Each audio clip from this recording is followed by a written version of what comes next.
Hello दोस्तों, नमस्कार। स्वागत है आज की इस वीडियो में। दोस्तों, इस वीडियो में हम बात करेंगे चिरंजीवी योजना के बारे में। जी दोस्तों, अगर आप भी राजस्थान से हैं तो इस वीडियो को पूरा देखिए, क्योंकि दोस्तों इस वीडियो में मैं आपको चिरंजीवी योजना के बारे में सारी जानकारी देने वाला हूँ। जैसे कि आप इसमें कैसे आवेदन कर सकते हैं, अस्पताल की लिस्ट कैसे चेक कर सकते हैं कि आपके ज़िले में कौन कौन से वो अस्पताल हैं जिसमें आपको बिल्कुल मुफ्त में इलाज मिलेगा। इसके अलावा कौन कौन सी वो बीमारियाँ हैं जिसकी लिस्ट कैसे चेक करनी है, चिरंजीवी योजना में आपको मुफ्त में इलाज मिलेगा।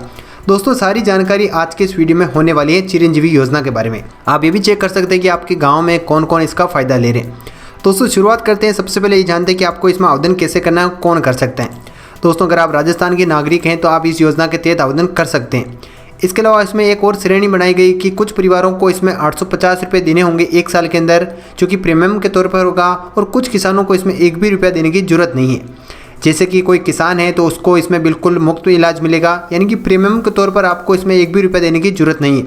इसके अलावा राजस्थान के जो भी संविदा कर्मचारी हैं, जैसे समस्त विभागों, बोर्ड, निगम, सरकारी कंपनी के जो भी लोग हैं, उन्हें भी 1 भी रुपया देने की ज़रूरत नहीं है। ये लिस्ट आप देख सकते हैं, निःशुल्क श्रेणी और शुल्क श्रेणी, यानी कि जिन परिवारों की स्थिति अच्छी है उन्हें 850 रुपये 1 साल के अंदर देने होंगे, तभी आप इस योजना के तहत आवेदन कर सकते हैं। अब आवेदन कैसे कर सकते हैं घर बैठे बैठे, वो भी मैं आपको बताने वाला हूँ। इसके अलावा कुछ और डिटेल जान लेते हैं। जैसे कि आप देख सकते हैं कि अब तक राजस्थान में 1,34,56,050 लोग इसमें आवेदन कर चुके हैं, जिसमें किसानों की संख्या 15 लाख से ज़्यादा है। आगे की जानकारी जानेंगे कि आप अपने ज़िले का अस्पताल कैसे चेक कर सकते हैं। इसके अलावा कौन कौन से वो डॉक्यूमेंट्स हैं जो कि आपको इसमें आवश्यकता होती है। जी दोस्तों, इस वेबसाइट पर आप सारी की सारी जानकारी पा लेंगे। इसकी लिंक मैं आपको नीचे दे दूंगा, तो आप खुद इसमें चेक कर सकते हैं। इसके अलावा दोस्तों कुछ और जानकारी जानते हैं कि इसमें कौन कौन से वो डॉक्यूमेंट्स हैं जिसकी आपको आवश्यकता पड़ेगी। जैसे कि इस वेबसाइट पर साफ साफ लिखा है, योजना विवरण में आप जैसे ही क्लिक करेंगे तो नीचे आवश्यक दस्तावेज लिखा है, इस पर आपको क्लिक करना है तो वो लिस्ट आपके सामने खुल जाएगी। दोस्तों, ऐसे करके के सारी जानकारी जानते हैं। सबसे पहले आवश्यक दस्तावेज पर क्लिक करते हैं। दोस्तों, जैसे आप क्लिक करेंगे तो आवश्यक दस्तावेज में आएगा जनाधार कार्ड और आधार कार्ड। अगर आपके पास जनाधार कार्ड और आधार कार्ड हैं तो आप इसमें आवेदन कर सकते हैं, यानी कि जो आवश्यक दस्तावेज हैं ये केवल 2 ही हैं। दोस्तों, इसके अलावा कुछ और जानकारी अगर हम लें, इसमें आप आवेदन कैसे करेंगे, उससे पहले आप अपने ज़िले के अस्पताल कैसे चेक करेंगे वो जान लेते हैं। पैनलबंद अस्पताल लिखा हुआ है, इस पर आप जैसे ही क्लिक करेंगे तो सारे ज़िलों की लिस्ट सामने खुल जाएगी। आप जिस ज़िले से हैं, जिस ज़िले के अस्पताल जानना चाहते हैं, उस पर क्लिक करके आप जान सकते हैं।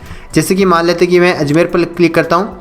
अजमेर के जितने भी अस्पताल हैं जो कि चिरंजीवी योजना के अंतर्गत आते हैं, उसकी लिस्ट आप इसमें चेक कर सकते हैं। राज्य सरकार द्वारा जो भी पैनलबंद अस्पताल है उसकी लिस्ट आ जाएगी। इसके अलावा निजी पैनल में वो अस्पताल आएंगे जो कि प्राइवेट हैं और इस योजना के तहत आते हैं।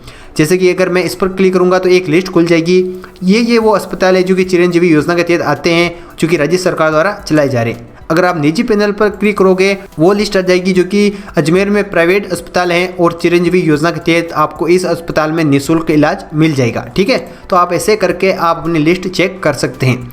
आप इस वेबसाइट पर आकर ये सारी जानकारी ले सकते हैं। इसके अलावा आप आवेदन कैसे करना है वो मैं आपको वीडियो को लास्ट में बताऊंगा, लेकिन उससे पहले आपकी जो डाउट है वो मैं आपको क्लियर कर दूं। जैसे कि आपके अस्पताल में अगर आप जाते हो, अस्पताल वाले मना कर देते हैं तो आपको कहां पर शिकायत करनी होगी। एक टोल फ्री नंबर भी सरकार ने जारी किए, तो आप वहां पर शिकायत दर्ज करा सकते हैं। इसके अलावा कई अस्पताल आपसे पैसे भी मांग सकते हैं। ऐसे भी हो सकता है कि वो कह सकते हैं कि चिरंजीवी योजना के तहत ये नहीं आता है, तो वो कैसे आपको हैंडल करना है, आप कहाँ पर आपको शिकायत करनी है वो मैं आपको बताता हूँ। जैसे कि सामान्य प्रश्न पर हम जैसे ही क्लिक करेंगे तो कुछ ऐसे डाउट के बारे में हमें बता रखा है कि ये अगर आपके डाउट है तो आपको यहाँ पर आंसर मिल जाएगा। जैसे कि चिरंजीवी योजना में कौन कौन जुड़ सकते हैं इसके बारे में बता रखा है। जैसे कि राजस्थान का हर परिवार इस योजना के तहत जुड़ सकते हैं। क्या दोस्तों, इसके अलावा कुछ आगे और लिखा है कि सरकारी कर्मचारी के परिवार को इस योजना में से जुड़ने की आवश्यकता नहीं है, क्योंकि उन परिवारों के लिए गवर्नमेंट हेल्थ स्कीम योजना ला रही है। ठीक है, इसके अलावा कुछ और डाउट के बारे में जानेंगे। जैसे कि ये डाउट भी आपके मन में होगा कि ई मित्र पर कितनी फीस देनी होगी। आप घर बैठे बैठे भी आवेदन कर सकते हैं और ई मित्र पर भी आवेदन करवा सकते हैं। ई मित्र पर आपको 1 भी रुपया देने की जरूरत नहीं है, यहाँ पर साफ साफ लिखा हुआ है। ठीक है, इसके अलावा कुछ और जानते हैं, जैसे कि क्या इलाज के दौरान मुझसे किसी भी तरह की राशि वसूल की जाएगी। जी दोस्तों, ये सबसे बड़ा डाउट होता है, क्योंकि कई सारे ऐसे लोग हैं जिन्हें अस्पताल में जाने के बाद पता चलता है कि उन्हें कुछ अमाउंट देनी है, यानी कि अस्पताल वाले मांग भी सकते हैं। तो दोस्तों, यहाँ पर साफ साफ लिखा है कि नहीं, इस योजना के अंतर्गत संपूर्ण सुविधाएं पूर्णतः निःशुल्क हैं, आपको 1 भी रुपया देने की जरूरत नहीं है। अगर अस्पताल वाले आपसे पैसे मांगते हैं तो उनके लिए सरकार ने एक हेल्पलाइन नंबर जारी किया है। कौन से वो हेल्पलाइन नंबर है उसके बारे में मैं आपको आगे बताऊँगा। योजना के अंतर्गत लाभार्थियों को इलाज में क्या क्या सुविधाएं यानी कि कौन कौन सी वो सम्मिलित हैं जिसका आपको पैसे देने की जरूरत नहीं है। अस्पताल वाले आपसे पैसे मांग सकते हैं किसी चीज़ के, तो वो भी लिस्ट आप देख सकते हैं। जैसे पंजीकरण शुल्क हैं वो आपके बिल्कुल मुफ्त हैं, बिस्तर वे, भर्ती वे, नर्सिंग वे, ये सारी की सारी लिस्ट आप देख सकते हैं। जैसे परामर्श शुल्क ये भी आपके बिल्कुल मुफ्त हैं, रक्त, ऑक्सीजन, औषधियाँ शुल्क, एक्सरे जो भी आपकी जांच होगी, एक्सरे जांच वे आदि सारी की सारी जो भी सुविधाएं हैं वो इस योजना के तहत मानी जाएगी। और एक ये भी डाउट है, मैं आपको बता दूं कि आप इस योजना में आवेदन करते हैं तो आप अस्पताल से पूर्व 5 दिन पूर्व और अस्पताल के 15 दिन बाद जितने भी आपके खर्चे होंगे अस्पताल से जुड़े, दवाइयों के जुड़े जो भी जाँच होगी वो भी बिल्कुल मुफ्त होगी। जैसे कि मान लेते कि अस्पताल की छुट्टी के कुछ दिन बाद आप जांच करवाते हैं वो बिल्कुल मुफ्त होगी, यानी कि इस योजना के तहत होगी। इसमें जो भी आप दवाइयाँ खरीदते हैं वो भी मुफ्त होगी। लेकिन मान लेते कि आपने कहीं से मेडिकल से दवाई लेकर आते हैं तो उसका जो रिफंड है वो कैसे मिलेगा, ये भी आपके एक डाउट होगा, तो उसके बारे में आगे बताएंगे। दोस्तों इसके अलावा मरीज की पहचान किस प्रकार की जाएगी। जी हाँ दोस्तों, आपको किस प्रकार की बीमारी ये कैसे पता करेगी, तो इसके बारे में बता रखा है कि अस्पताल में मरीज की पहचान बायोमेट्रिक मशीन द्वारा की जाएगी। ठीक है, इसके अलावा कुछ और इसमें डाउट के बारे में बता रखा है तो वो जान लेते हैं। जैसे कि लाभार्थी कितनी बार इस योजना के अंतर्गत लाभ ले सकते हैं। क्या दोस्तों, मैं आपको बता दूं कि परिवार के वॉलेट में उपलब्ध राशि शेष रहने तक लाभार्थी परिवार इस योजना में एक पॉलिसी वर्ष में कितनी भी बार इलाज करवा सकता है। इसके बारे में आपको डिटेल से बताता हूँ।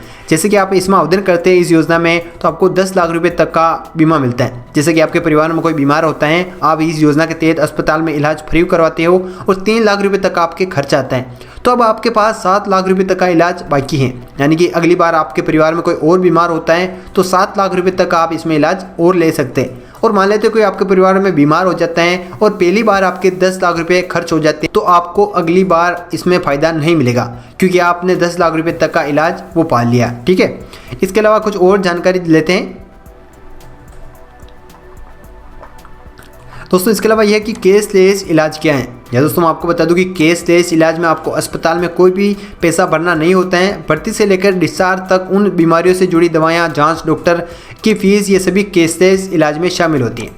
दोस्तों एक होता है निःशुल्क और एक होता है कैशलेस। दोस्तों मैं आपको बता दूं कि इसमें क्या होता है कि पहले कई सारी ऐसी योजना होती जिसमें आपको पहले पैसे देने होते थे, उसके बाद आपका इलाज होता है, पैसा आपको बाद में मिलते थे। इलाज यानी कि छुट्टी हो जाने के बाद, डिस्चार्ज होने के बाद आपके खाते में रिफंड होते थे।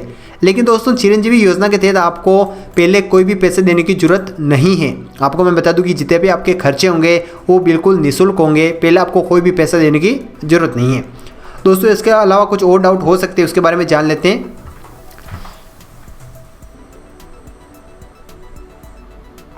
जैसे दोस्तों ये चिरंजीवी मित्र कौन है इसके बारे में जान लेते हैं। इसके बारे में आपको पहले और बताता हूँ। जैसे कि मान लेते कि आपको अस्पताल से डिस्चार्ज कर दिया गया, उसके 2 दिन बाद आप दवाइयाँ लेकर आते हो, यानी कि दवाइयों का बिल बनता है, तो आपको कहाँ जमा करवाना होगा। तो मैं आपको बता दूं कि ये जो दवाइयों का बिल है आपको चिरंजीवी मित्र के वहाँ जमा करवाना होगा। दोस्तों चिरंजीवी मित्र ये होता है कि किसी भी अस्पताल में एक काउंटर होता है चिरंजीवी का, उसे चिरंजीवी मित्र कहते हैं। या दोस्तों आपका जो भी खर्च होगा, जो भी आपके पास बिल होंगे, आपको चिरंजीवी मित्र के पास वहाँ जमा कराना होगा और बिल की राशि आपके कुछ दिनों बाद खाते में रिफंड हो जाएगी। जिस अस्पताल में आप भर्ती हुए थे उस अस्पताल में जाकर आप ये बिल जमा करवा सकते हो। यानी कि डिस्चार्ज होने के बाद आपके जो भी खर्चे हो सकते हैं, जैसे कि बाहर से आप दवाइयाँ लेकर आते हो, तो वो सारे के सारे खर्चे इस योजना के तहत आ जाएंगे। ठीक है, तो दोस्तों इसके अलावा कुछ और डाउट हो सकते हैं, उसके बारे में जान लेते हैं। जैसे यहाँ पर साफ साफ लिखा है, ये भी डाउट है कि मुझे इलाज के 5 दिन पहले और 15 दिन बाद उस बीमारी से जुड़े खर्च का रिफंड कैसे मिलेगा। तो जैसे मान लेते कि आप अभी तक अस्पताल में नहीं गए हो और 5 दिन पूर्व के जितने भी खर्चे हैं, उसके जितने भी बिल हैं वो आप संभाल कर रखिए, क्योंकि वो सारे बिलों का रिफंड भी आपको मिलेगा। आप चिरंजीवी मित्र पर जाकर वो जमा कराएंगे तो उसका रिफंड आपके खाते में कर दिया जाएगा। लेकिन इसके अलावा कुछ और जानकारी लेते हैं। जैसे कि आप अपने गांव की स्थिति कैसे चेक कर सकते हैं कि गांव में कौन कौन इसका फ़ायदा ले रहे, और ऑनलाइन आवेदन कैसे करना है ये अभी तक हमने नहीं जाना है। तो जैसे हम होम पेज पर आएंगे तो नीचे हम देखेंगे यहाँ पर साफ साफ लिखा है मुख्यमंत्री चिरंजीवी स्वास्थ्य बीमा योजना, इस पर आपको क्लिक कर देना है। इसके अलावा आपको रीडायरेक्ट टू एसएसओ पर आपको क्लिक करना है तो आपके सामने 2 ऑप्शन खुलकर सामने आएंगे, एक लॉगिन और एक रजिस्ट्रेशन। लॉगिन यानी कि आपने आवेदन कर दिया है, आप अपनी स्थिति जानना चाहते हैं, तो यहाँ पर आप अपनी आईडी पासवर्ड डालकर वो स्थिति जान सकते हैं कि अभी तक कितने पैसे बचे हुए हैं, या कुछ और जानकारी हो तो आप ले सकते हैं। इसके अलावा आप यहाँ पर आवेदन कर सकते हैं। आप रजिस्ट्रेशन पर क्लिक करेंगे तो आप यहाँ पर आपके पास और नया ऑप्शन खुल जाएगा, अपनी डिटेल डालकर आप इस योजना में आवेदन कर सकते हैं। जैसे जैसे ही क्लिक करने के बाद आप देख सकते हैं जन आधार कार्ड पर क्लिक करेंगे तो जन आधार कार्ड के जो भी नंबर है आपको यहाँ पर डालने होंगे। ठीक है दोस्तों, इसके अलावा एक और बात आती है कि हम कैसे चेक कर सकते हैं कि आपके गांव, आपकी पंचायत में कौन इसका फ़ायदा ले रहे। उसके लिए आपको एक नई वेबसाइट पर जाना होगा, जन सूचना पोर्टल राजस्थान। क्या दोस्तों, ये आपको सर्च करके आपको आ जाना है, इस पर क्लिक करेंगे तो एक नई वेबसाइट खुलेगी। यहाँ पर आप किसी भी योजना की जानकारी ले सकते हैं। जैसे यहाँ पर साफ साफ लिखा है योजना की जानकारी। दोस्तों जैसे आप इस पर क्लिक करेंगे तो ऊपर आपको सर्च करना है चिरंजीवी। जैसे आप किसी दूसरी योजना के बारे में जानकारी लेना चाहते हैं तो वो भी आप यहाँ पर सर्च कर सकते हैं। चिरंजीवी लिखने के बाद नीचे आप देख सकते हैं लिस्ट ऑफ स्कीम आएंगे और यहाँ पर साफ साफ लिखा है मुख्यमंत्री चिरंजीवी स्वास्थ्य बीमा। इस पर हम क्लिक कर देंगे और ऊपर हम सिलेक्ट भी कर सकते हैं हिंदी और इंग्लिश। हिंदी सिलेक्ट कर देते हैं। दोस्तों यहाँ पर आपके पास 4 ऑप्शन है जिसकी आपकी जानकारी ले सकते हैं। चिरंजीवी अस्पताल की जानकारी ले सकते हैं। इसके अलावा आप उस वेबसाइट पर भी चिरंजीवी अस्पताल के बारे में जानकारी ले सकते हैं। यहाँ पर पहला ऑप्शन आप देख सकते हैं मुख्यमंत्री चिरंजीवी स्वास्थ्य बीमा योजना के लाभार्थियों की जानकारी। इस पर आपको क्लिक करना है। दोस्तों क्लिक करने के बाद आप शहर से हैं या गांव से हैं ये आपको सिलेक्ट करना होगा। मैंने ग्रामीण सिलेक्ट किया है। आपको ज़िला सिलेक्ट करना है। आपका जो भी ज़िला है आपको यहाँ पर सिलेक्ट करना है। जो मैं वैसे तो कोई भी ज़िला सिलेक्ट कर देता हूँ, भीलवाड़ा सिलेक्ट कर देते हैं हम। इसके अलावा आपको अपनी जो भी पंचायत समिति है वो आपको सिलेक्ट करनी होगी। चलो दोस्तों जैसे मान लेते हैं हमने यहाँ पहला नंबर की आसन सिलेक्ट कर दी। इसके अलावा एक और नया ऑप्शन खुलेगा ग्राम पंचायत। आपकी जो भी ग्राम पंचायत है वो आपको यहाँ पर सिलेक्ट करनी होगी। जैसे कोई भी सिलेक्ट कर दी और उसके बाद आप देख सकते हैं खोजिए पर आपको यहाँ पर क्लिक करना होगा। उसके बाद आपके जितने भी गांव हैं पंचायत के उसकी लिस्ट आपके सामने आ जाएगी। हो सकता है कि इस पंचायत में कोई भी इसमें आवेदन नहीं किया हो, इसके आंकड़े सामने नहीं आए, लेकिन अगर आपकी पंचायत में अगर किसी ने आवेदन कर रखा हो तो उसके आंकड़े आपके सामने आ जाएंगे।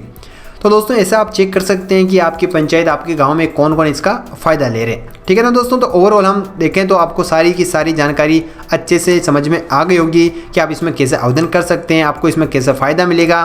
दोस्तों ये जानकारी आपको कैसी लगी हमें कमेंट करके ज़रूर बताएं। इसके अलावा भी कुछ और डाउट रह गया हो तो आप हमें कमेंट करके बता सकते हैं। इसके अलावा इस वेबसाइट की मैं जो भी लिंक है वो नीचे दे दूँगा, तो आप उस पर क्लिक करके इसके बारे में और जानकारी ले सकते हैं।